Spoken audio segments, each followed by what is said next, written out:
ஆன்லைனில் பகுதி நேர வேலை என கூறி 23 லட்சம் ரூபாய் மோசடி செய்த ஆந்திராவைச் சேர்ந்த மோசடி நபரை போலீசார் கைது செய்தனர். அவர் மீது பல மாநிலங்களில் ஏராளமான வழக்குகள் நிலுவையில் இருப்பதும் தெரிய வந்தது.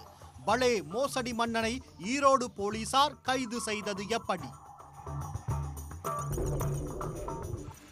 ஈரோடு திண்டல் பகுதியைச் சேர்ந்த கீதா என்பவர் பகுதி நேர வேலை என்று சமூக வலைதளங்களில் வந்த விளம்பரத்தை பார்த்து குறிப்பிட்ட செயலியில் பதிவு செய்துள்ளார். ஆரம்பத்தில் அந்த செயலியில் தரப்படும் படங்களை லைக் செய்து ஷேர் செய்தால் 100 ரூபாய் 200 ரூபாய் பணம் கொடுத்துள்ளனர். அதன்பின் அதில் தரப்படும் டாஸ்குகளை முடித்தால் பணம் கிடைக்கும் என கூறியுள்ளனர். இதற்காக ஒவ்வொரு முறையும் கீதா குறிப்பிட்ட தொகையை செலுத்தியுள்ளார். ஆரம்பத்தில் 200 ரூபாய் 500 ரூபாய் என கட்டிய தொகைக்கு இரட்டிப்பாக பணம் கிடைத்துள்ளது. டாஸ்குகளை முடித்தால் அதற்கேற்ற கூடுதல் பணமும் கிடைத்துள்ளது. இதில் பலர் குழுவாக இணைந்து நிறைய பணம் கிடைத்திருப்பதாக தகவல்களை தெரிவித்துள்ளனர்.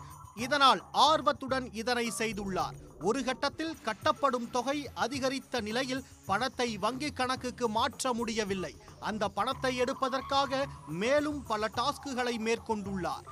இதற்காக பல தவணைகளில் நகைகளை விற்றும் கடன் வாங்கியும் 22,94,677 ரூபாயை அவர் கட்டியுள்ளார்.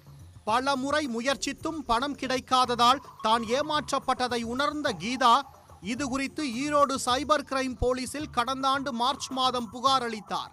இதன் பேரில் வழக்கு பதிவு செய்த சைபர் கிரைம் போலீசார் வங்கி கணக்கு மற்றும் இணைய முகவரியை வைத்து விசாரணை நடத்தியதில் ஆந்திராவிலிருந்து மோசடி செய்யப்பட்டதை கண்டறிந்தனர்.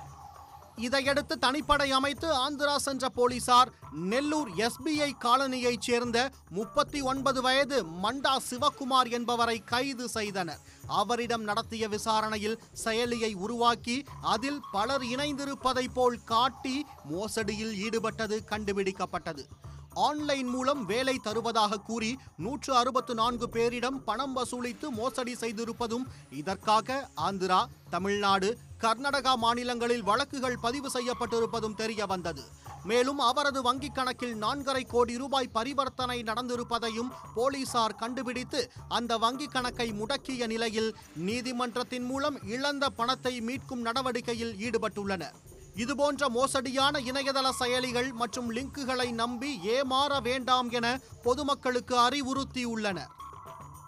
உடனுக்குடன் செய்திகளை தெரிந்து கொள்ள சன் நியூஸ் பெல் ஐகானை கிளிக் பண்ணுங்க.